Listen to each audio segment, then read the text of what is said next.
1872 წელს თბილისში საპნისა და სანთლების ქარხანა გაიხსნა, მისი მფლობელი ანატოლე გრინერი იყო. საწარმოში ქარხნული წესით ამზადებდნენ საპონს და სტეიერანის სანთლებს. 1880 წელს ქარხანაში 600 ფუთი სტეირინის სანთელი და 15000 ფუთი საპონი დამზადდა. ხელნაკეთის სანთლების დამზადების წესს და ისტორიას დღეს ქართველი მეწარმეებიც აგრძელებენ და ბოლო წლების ჭრილში არაერთი ახალი ორიგინალური კომპანიაც ვიხილეთ, მათგან ერთ-ერთი ასეთი არის Glow Candle Geo. ეს არის კომპანია, რომელიც დეკორატიულ სურნელოვან სანთლებს ქმნის. კომპანიის ისტორიაზე, განვითარებასა და გეგმებზე უკვე ნანუკა ხუბულაძე Glow Candle Geo-ს დამფუძნებელი მოგვიყვება, რომელიც პირდაპირ ეთერში გვერდება. ნანუკა, მოგესალმებით. მადლობა თქვენი დროისთვის და გადაცემაში ჩართულობისთვის. ძალიან დიდი მადლობა თქვენ დაინტერესებისთვის, რაც მთავარია და ასეთ საინტერესო საქმეს აკეთებთ ჩვენთვის, მეწარმეებისთვის, რადგან ეს ძალიან მნიშვნელოვანია ჩვენ რომ ვისაუბროთ მაყურებელთან თუ რა პროცესებს გავდივართ და რამდენად ასე რომ ვთქვათ საინტერესო არის და შრომატევადი ეს ყველაფერი, რაც ჩვენ ძალიან გვიყვარს. ნანუკა, ხო და მოუყვეთ სწორედ მაყურებელს პატარა ისტორია იმის შესახებ, თუ საიდან გაჩნდა იდეა და როდის დაიწყო პირველად კომპანიამ პროდუქტის შექმნა. კომპანიამ პირველად კორონას დროს დაიწყო პროდუქტის შექმნა, თავად დავინტერესდი ამ ყველაფრით, იმიტომ რომ მოგეხსენებათ ძალიან ჩაკეტილი პერიოდი იყო, როცა ფიზიკურად შეუძლებელია რაიმის გაკეთება იმ პერიოდში კორონას დროს. შესაბამისად, სახლში, ასე რომ ვთქვათ, მოვძებნე საქმე, დამაინტერესა სხვადასხვა ქვეყნებში მყოფმა კომპანიებმა, რომლებიც ამზადებდნენ დეკორატიულ მიმართულებით სანთლებს და ჩემი პირველი მიმართულება იყო cupcake-ის მაფინების ფორმის სანთლები და ტკბილოვლის ფორმის სანთლები, რომლებიც ჩემთვის იყო ძალიან დიდი ინტერესი, რადგან ფიზიკურად შეუძლებელია ჩემთვის რომ არა ვარ ძალიან კარგი მცხოველი, ასე რომ ვთქვათ, ნამცხრების, თუმცა ძალიან კარგად გამომივიდა ეს საქმე და ძალიან დიდი ინტერესი გამოიწვია საქართველოში, იმიტომ რომ პირველი იყო მართლა ეს მიმართულება.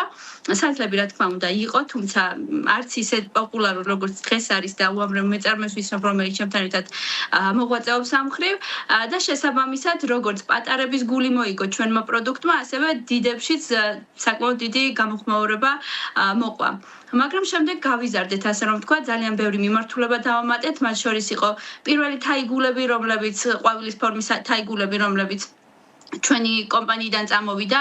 ყოველ შემთხვევაში არ მინდა რომ დავიბრალო, იმიტომ რომ ბევრი ადამიანი ჩვენთან ერთად მუშაობდა, მაგრამ რაღაცნაირად ვცდილობდით ყოველთვის ინოვაციური ideები შემოგვეტანა და ინტერნეტში რა თქმა უნდა ცნობილი და საინტერესო, მაგრამ საქართველოში ნაკლებად ცნობილი.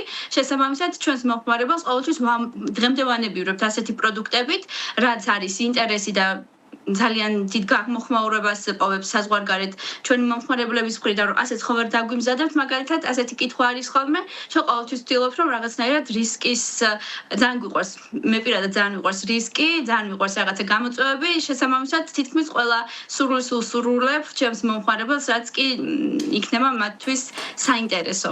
ნანუკა, ამ ყველა პროცესში მხოლოდ თქვენ ხართ ჩართული თუ ყავთ გუნდი, რომელიც უზრუნველყოფს პროდუქციის დამზადებას?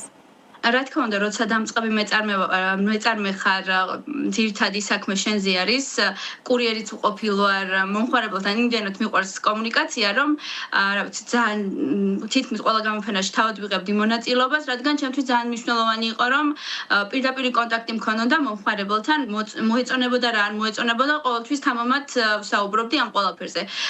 თუმცა მეხმარება ჩემი მეუღლე და ჩემი ოჯახი, განსაკუთრებით ძალიან დიდ შეკვეთებზე, როდესაც თავად ვერ ვუმკლავდი ამ ყველაფერს, არიან ჩართულები როგორც შეფუთვის პროცესში, ასევე სახლის დამზადების პროცესში, თუმცა ჩემი მეთვალყურეობის ქვეშ.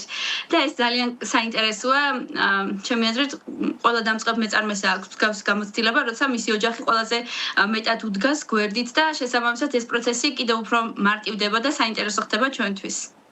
ნანუკა, 2025 წელი მინდა შევაჯამოთ. რამდენად იყო კომპანიისთვის ეს წელი წარმატებული და თუ იყო რაიმე სიახლეები, რითაც მომხმარებელი გაანებივრეთ?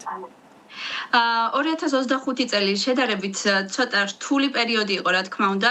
მგონია, რომ სოფლიოში იყო ეს პროცესები საკმაოდ რთული ჩვენთვის.